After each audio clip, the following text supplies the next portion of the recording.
إلهي بام مهدله إلهي أيان مهدو نقينا إسلام كنا قدقي إسكو كان هالكن نبض عرف وين أسلاحي إنه يرجع إلها صايا مهدله يعني مهد غيا أدي أدو مهد غيا مهد الله بعدنا وحلا رجي ده كلي إلهي كسر الهامي سوى بابلي هالكاسو قرسي مهد صدق دولة دي كلي كده كعنته كويسي الدبادة كريه حيسي اللي تأكلني سيا مهد صحنا له أنت أمريكا جود بو شركة وحدارها هي ما أنت كالفرد كانوا وحدارها هي نبضين تعيل فين هالكاي مرة يصيرون كور بحنو إيوه فدا كسعطة دولك اللي جوبا يدرتا يعني كهذا الله يقول بيوجيسينه إنه حلاقة قبض دونه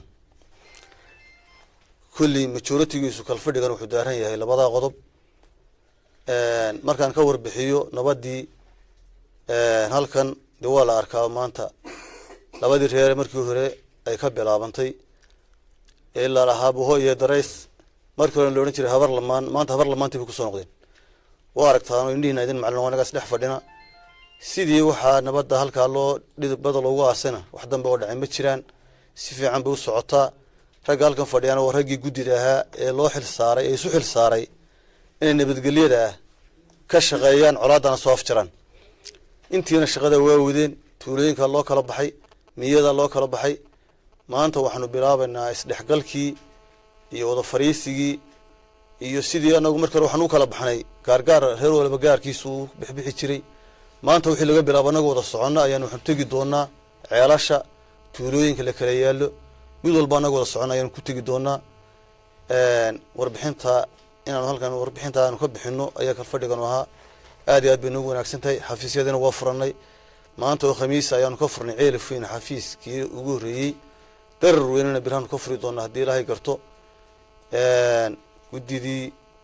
qaybna darar weyna noo joogtaa qaybna waa tan warbixinta tii nabadgelyada warbixinteedu waa sidaa taa dhuxusha ee dhulku gubanayo waxaanu leenahay cid kasta oo ka ganacsata ama shida waa u digaynaa hawlgalkii ugu horreeyay waa la bilaabay joojin mayno ilaanu go-aan ka gaadhno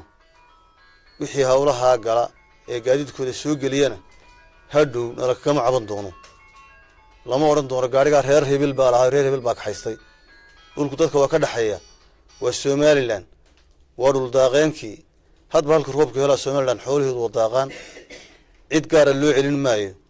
waxaan leeyahay baabuurta puntland ka soo gudbaysa hadhow yaan la odhan baabuur reer hebel leeyahay ayaa wax la yeelay ama la qabsaday waanu u digaynaa aad iyo aad baan ugu digaynaa taana intaasaan kaga gudbayaa waxaan ta kale waxaan u gudbayaa tacsida ninkii shoodha ku dhintay ninkii shoodha ku dhintay waxaan leenahay samriya imaan allah idinka inaga siiyo inaga wada dhintay reerku ka dhintay iyo qoysku ka dhintayna cawlsan ilaahay ugu bedelo qoladii dee ninkii uu ku baxayna annaguna dee si fiican baanu ka yeelo dee waa la soo qabtay waana xidhan yahay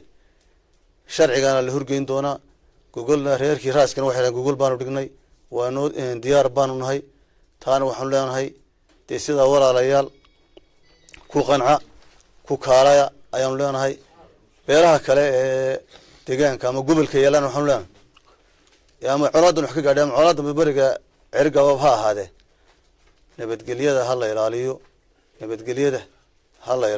nabadgelyo wax dhaama ma jiraan wixii wax tirtirsanaya nin walba waxaan leeyahay ragga saxaafadaha ka hadlaya waayeelka madax dhaqameedku waxaa loo doortay inuu nabadoon ka shaqeeyo inuu colaad ka shaqeeyo looma dooran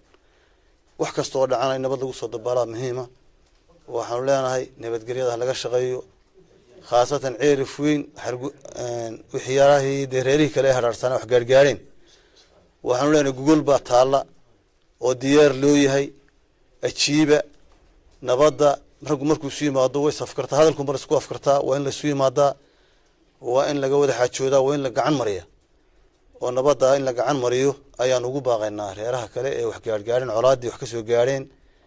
ee wax ka dhiman yihiin inay colaadda nabadda nala dhammaystiraan ayaanu ka codsanayna iyagana mar labaad iyo mar saddexaadba waxaanu ka codsanaynaa nabadgelyada inay nala dhaadhiciyaan oo ay hirgeliyaan oo inuu beeshooda ka soo qayb galaan wixii harsan odayaasha ayaa ku dari doona anigu intaasaan ku dhaafayaa. Assalaamu calaykum.